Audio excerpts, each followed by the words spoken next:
So today's topic is lens maker's formula.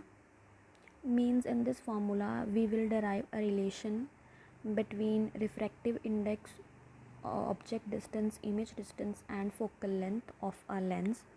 Means अगर हम simply बोले कि लेंस मेकर फार्मूला, उस फार्मूला से हम बता सकते हैं कि अगर किसी पर्टिकुलर रिफ्रैक्टिव इंडेक्स का हमारे पास मटेरियल है तो हम उससे किस फोकल लेंथ का लेंस तैयार कर सकते हैं, convex lens. Clear. So for this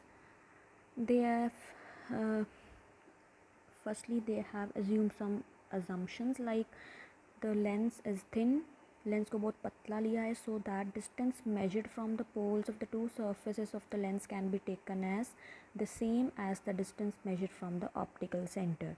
means अगर आप लेंस को बहुत पतला लेंगे, इस पूरे आर्टिकल में माना गया है कि लेंस बहुत पतला है. अगर लेंस पतला होगा तो इट मीन्स, जो आप फिगर में देखिए, P1 और P2 जो पॉइंट्स हैं वो बिल्कुल C के नज़दीक आ जाएंगे.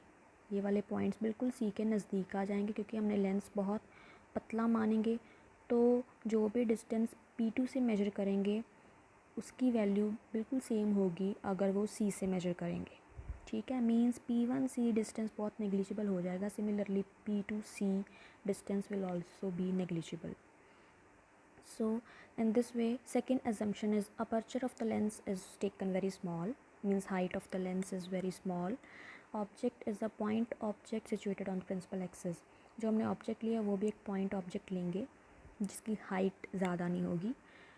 Incident and the reflected raise make small angles. और जो इंसिडेंट रे और रिफ्रैक्टेड रे जो भी एंगल्स बनाएंगे प्रिंसिपल एक्सिस के साथ वो भी हम क्या लेंगे, छोटे लेंगे. मीन्स उनको स्मॉल माना जाएगा. एंड सेकंड, कार्टेशियन कोऑर्डिनेट्स हमें पता ही है कि distance are measured from the optical centre and distance measured in the direction of the incident ray are taken as positive and measured in the direction opposite to that of the incident ray are taken as negative. So firstly figure को देखो कि हमने x Y aperture का एक convex lens लिया है जिसका refractive index μ2 है और जिस मीडियम में वो पड़ा है उसका रिफ्रैक्टिव इंडेक्स μ1 है. बाहर एयर है, means μ1 is a rarer medium and μ2 is a denser medium. So object किस जगह पे पड़ा है, O पॉइंट पे पड़ा है. अगर ऑब्जेक्ट पहले O पॉइंट पे पड़ा है तो इससे इंसिडेंट रे हिट करेगी पहले किस सरफेस पे करेगी, एक्स P1Y सरफेस पे, क्योंकि ये सरफेस पहले आता है लेंस का. ठीक है. तो उस पे हिट करेगी. उस पे हिट करने के बाद ये रिफ्रैक्ट होगी. मीन्स क्योंकि वो रेयर से डेंसर मीडियम में जाएगी. ठीक है. तो हम एक नॉर्मल भी ड्रॉ करते हैं, उससे ही हम बता पाएंगे कि वो बेंड अवे और टुवर्ड्स की नॉर्मल होगी. तो नॉर्मल ड्रॉ करने के लिए मैंने पिछले आर्टिकल में भी किया था, नॉर्मल कैसे ड्रॉ करते हैं, उस सरफेस से, उस पॉइंट से एक परपेंडिकुलर लाइन ड्रॉ करेंगे. जैसे ये वाली परपेंडिकुलर लाइन ड्रॉ हुई है डॉटेड, ये पास किससे करती है, सेंटर ऑफ कर्वेचर से. अब देखो C1 centre of curvature right side है और C2 लेफ्ट साइड है क्योंकि XP1Y ये कन्वेक्स लेंस का फर्स्ट सरफेस है. ठीक है. इस सरफेस का सेंटर ऑफ कर्वेचर C1 होगा. तो ऑब्वियस है ये वाला जो सरफेस XP1Y उसे जब कंप्लीट करेंगे तो उसका सेंटर राइट साइड ही आएगा. और XP2Y जो है वो सेकेंड सरफेस है लेंस का, उसे जब कंप्लीट एक सर्कल बनाएंगे तो उसका सेंटर हमेशा लेफ़्ट साइड आएगा. तो C2 सेकेंड सरफेस का सेंटर है तो C2 को लेफ़्ट साइड पे प्लॉट करते हैं और C1 है जो फर्स्ट सरफेस का सेंटर ऑफ कर्वेचर है तो उसे राइट साइड लिखा जाता है. इतनी चीज़ें आपको 10th में भी की है आपने, पता होगी आपको. नेक्स्ट, तो जब देखो XP1Y पे हिट करेगा तो वो एंटर करेगा तो वो क्या करेगा, रिफ्रैक्ट होगा. Means bends towards the normal. ठीक है. अब देखो अगर हम माने कि सपोज़ XP2Y नहीं है, ठीक है, मान लेते हैं कि सिर्फ एक ही सरफेस से रिफ्रैक्शन हुई है, दैट इज़ XP1Y. तो अगर एक ही सरफेस से रिफ्रैक्शन होगी तो मीन्स सिर्फ A1 पॉइंट पे रिफ्रैक्शन होगी जो यहाँ पे दिख रहा है. इससे रिफ्रैक्शन होने से क्या होगा, light will bend towards the normal and will meet the principal axis at point I1. ये डॉटेड क्यों शो की है, क्योंकि ये तब मानी गई है जब हमने सपोज़ किया कि XP1Y ही सरफेस है, XP2Y नहीं है। ये वो केस बन गया जब इस तरह के हमने सपोज़ कर लिया कि एक कन्वेक्स मिरर है, ये सारा डेंसर मीडियम होगा और इसी सरफेस पे बस रिफ्रैक्शन होगी और यहाँ पे इमेज बन गई, ठीक है। बट हमें पता है एक्चुअली लेंस के दो सरफेस होते हैं, वो सेकंड सरफेस पे भी रिफ्रैक्शन होगी। लेंस में हमेशा दो बार रिफ्रैक्शन होती है, पहले एक पहले सरफेस पे होगी, सेकंड रिफ्रैक्शन सेकंड सरफेस पे आती है। तो अगर हम XP2Y सरफेस पे भी रिफ्रैक्शन माने तो हमेशा हमें जो इमेज मिलेगी वो ये वाली मिलेगी, दैट इज़ आई पे, ठीक है। अगर एक सरफेस से मानेंगे तो ये मिलेगी, अगर दूसरे सरफेस से रिफ्रैक्शन भी हम सपोज़ करेंगे तो ये इस पॉइंट पे आएगी।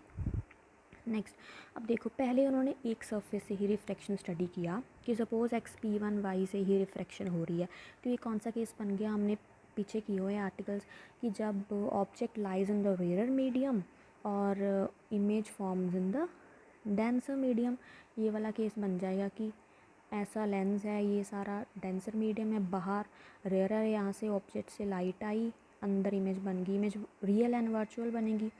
इस केस का रिज़ल्ट सीधा लगा दिया, आपके पास इक्वेशन आ जाएगी 2.32।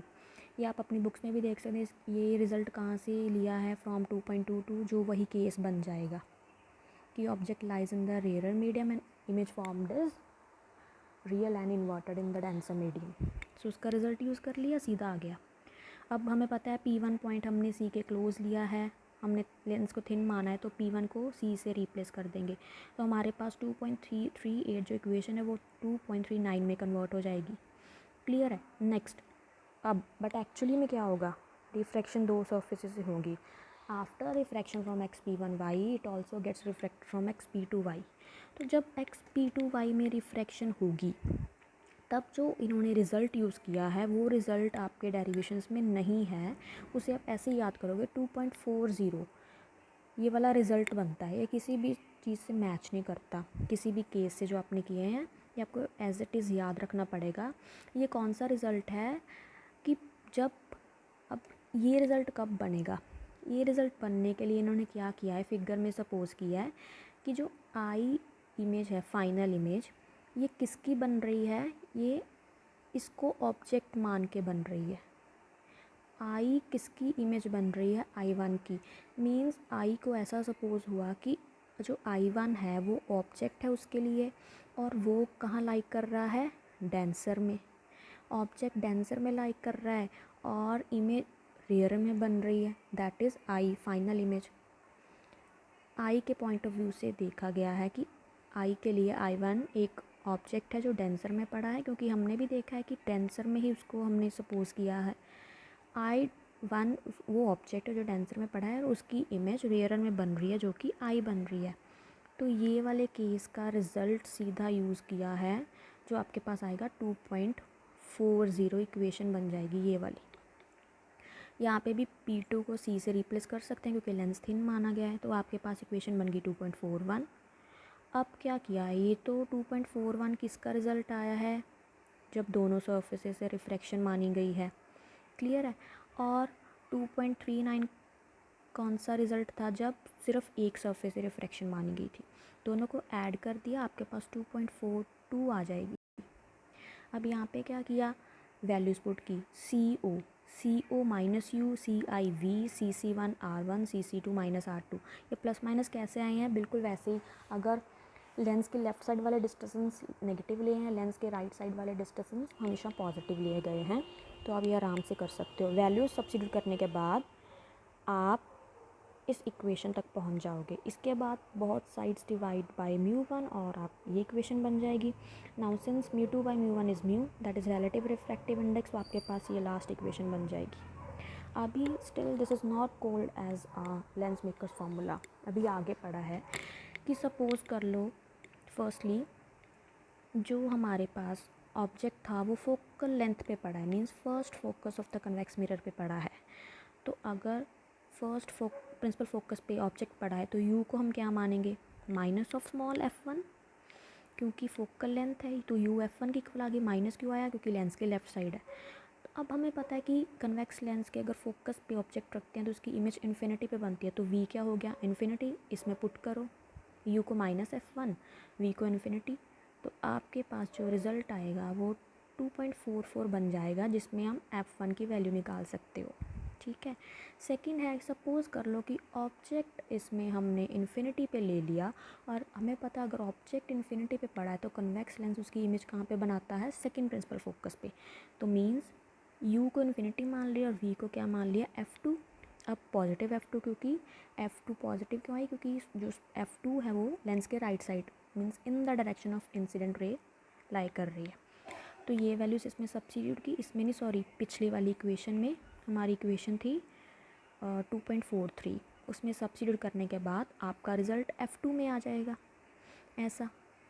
ठीक है। अब हम अगर हमने माना है कि लेंस एक है तो फोकल लेंथ सेम है, f1 must be equal to f2 is equal to f, तो आपके पास जनरल रिज़ल्ट बन जाएगा किसी भी 2.45 में, चाहे f2 को f पुट कर दो, आपके पास ये बन गया। This is known as lens makers formula. Relation बताता है म्यू R1 R2 और f में। हमें अगर म्यू की वैल्यू पता है तो हम उसे बता सकते हैं कि उससे किस फोकल लेंथ का हम कन्वेक्स लेंस तैयार कर सकते हैं। तो ये था हमारा लेंस मेकर्स फार्मूला। इस फार्मूले को आप ऐसे भी याद करोगे, न्यूमेरिकल्स में यूज़ हो सकता है।